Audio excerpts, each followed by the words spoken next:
How effective is a mace against armor? And is it possible to train safe with a flanged mace? Hi, I am Dequitem, an armored fighter in non-choreographed night fights like those.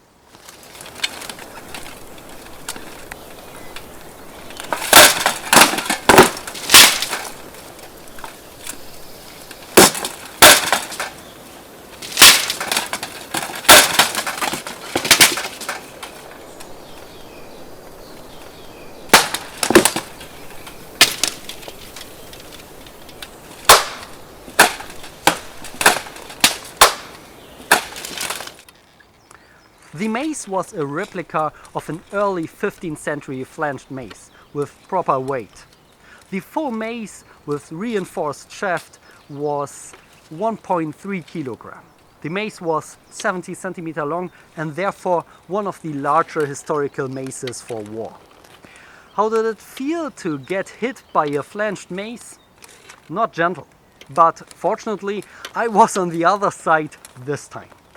The fact that no one was seriously injured despite little restraint does not necessarily speak for the effectiveness of a mace. More likely, it primarily speaks for the quality of 15th century European armor.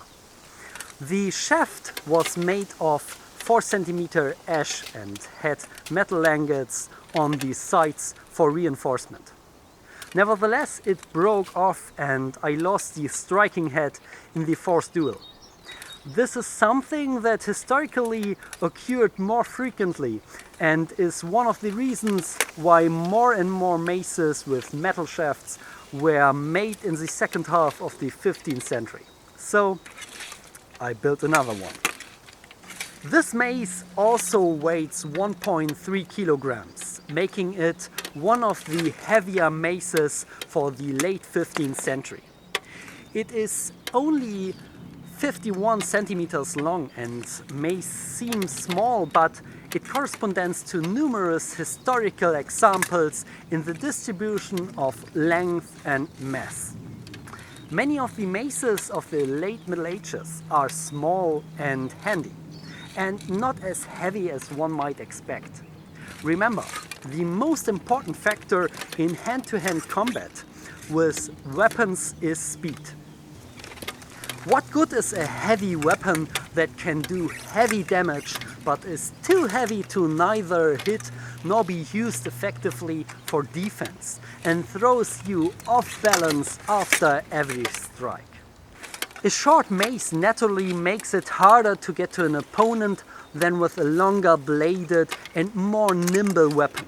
But in armor it is possible because you are harder to hit critically. A mace is not a weapon for an unarmored soldier, as you have to get within range of enemy attacks and even within the range of enemy dagger thrusts. The most effective technique in close combat against swords and daggers and also maces is the clinch and the pinning of the opponent's weapon to the body. A mace needs space to lunge and strike and cannot be maneuvered into the gaps like a dagger. A mace can only be used effectively at the optimum distance from the opponent. Too close, it has hardly any effect. And at a longer distance, it hardly reaches its target. No wonder then that for most knights a mace was a secondary weapon that could be drawn like a dagger and was by no means the first choice for a duel. In my duels with the mace, I was unable to inflict serious damage on my opponent with the mace or knock him out. Each time I ended up reaching for a sharp-pointed weapon to decide the fight. But this is of course also due to the fact that I am better at dagger fighting. And perhaps I just don't know the secret technique for knocking out an opponent with a big piece of metal. Joking aside, mace handling is so simple that there is not a single surviving source for extensive mace techniques from the Middle Ages. Maces are intuitive to use and are based on the same principles as other one-handed weapons. But that doesn't make using a mace in a duel to the death any easier. Anyway, the fight with my opponent showed me that it is incredibly difficult to hit the opponent in the head when he is defending it despairingly. But does a mace really do nothing against other parts of the body? Is it really just for knocking out the opponent, or can it break through armor? One target that is always suggested are joints, especially knees. Even if my opponent didn't like it, it didn't do him much harm. But what about when I can put full force into the blow and don't have to worry about my balance and perfect stance? And it's the perfect height. So, these knee plates are made of 1mm hardened steel. Let's test the mace.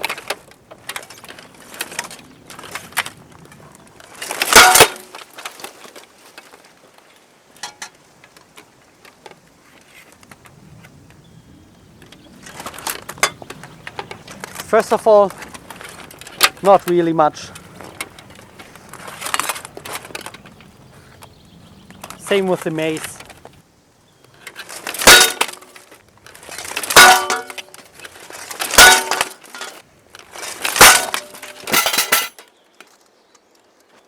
There are some dents, of course, but none of them would hinder you in a fight.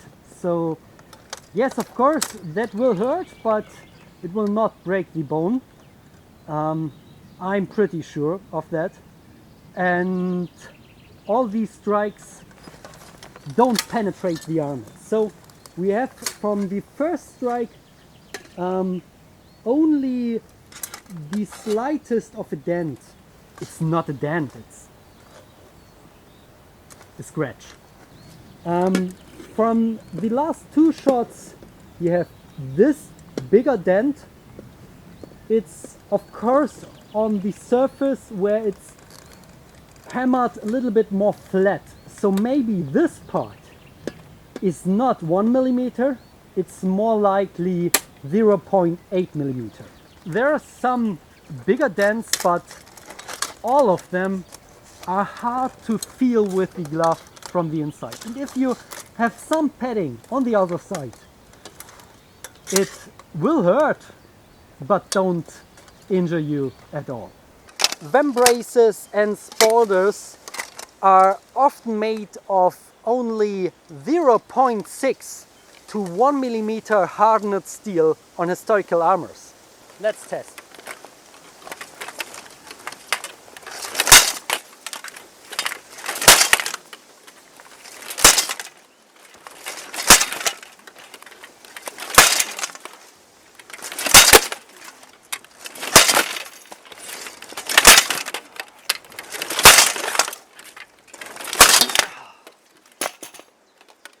The armor still works. You can move your arms as normal. Not quite normal. The leather buckle rips off. And of course there are dents. Not that deep dents. I can feel them on the other side. But in the end it still works again. And if you have padding, yes, all these shots hurt, but they don't injure you again. And I'm pretty sure that my helmet with 2 to 3mm hardened steel, and of course I have a visor with 1.5mm hardened steel, but still that is more than double of that steel thickness. So in the end my helmet would be safe. Of course I don't want to have these dents or even smaller dents in my helmet. My helmet is, after all these fights, fine and have not a single dent in the helmet. And I like it that way. I don't want to have dents, so I will not demonstrate it. So there are of course big dents and I have to repair the armor after the fight. But it didn't affect me in fight. This mace here is heavier than some historical examples, and yet it could not penetrate hardened plate armor. These spikes on the maces are mainly used to prevent slipping from the armor, not to penetrate the armor. They can undoubtedly break all the bones of an unarmored man and kill him, but they are not anti-armor weapon that breaks bones under the armor. Even heavier examples of historical maces are not capable of that. There's no question that this mace has the power to knock me out, maybe even put a dent in my helmet. But the probability of killing me is very low, at least in the short term. But often that is not the goal at all, as it's more lucrative to capture a knight and demand a ransom. In this case, a mace is the perfect weapon and the first choice of a knight. In the 16th century, the use of maces becomes more common than in the 15th century, and it was a popular weapon among mounted horsemen.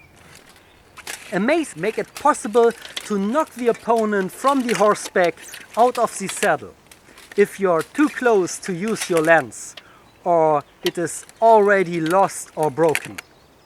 A mace is also an excellent weapon for the horsemen in close combat against foot soldiers. In a mounted attack, a blade is more likely to get stuck in the opponent and be lost more quickly, as the speed of the mount can tear the weapon out of your hand.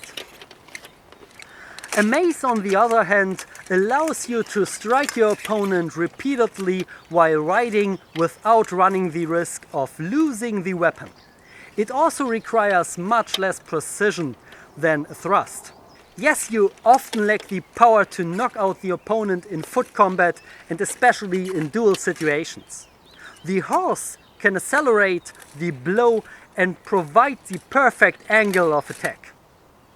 Even if the use of maces in armored combat, on foot and duels is less effective than you might think, it's incredibly fun to be able to bludgeon opponents. So, is it safe to train with these? Of course not, but there are safe options for training with a mace. The HEMA equipment store Dominus Gladius has made special safe training maces for me and my sparring. Safe might sound a bit too optimistic. They won't kill you or hurt you if you're wearing padding or HEMA gear. So yes, they are safe for HEMA with round, large edges and much lighter than historical maces. This one is weighed about 300 grams, making it much less dangerous than most training swords. The maces are made of strong polyamide and hardly bend at all. This makes them feel much more realistic than hard rubber simulators. First of all, the length of 51 centimeters corresponds to historical examples. And the shape is also inspired by some historical maces and its size, however. The mace behaves closely to a historical mace in terms of handling and speed when you try to hit hard. So thanks for building these for me. And if you are also interested in a mace for safe sparring, you can check out Dominus Gladius, as they should be available there now. You can find the link in the video description for sure.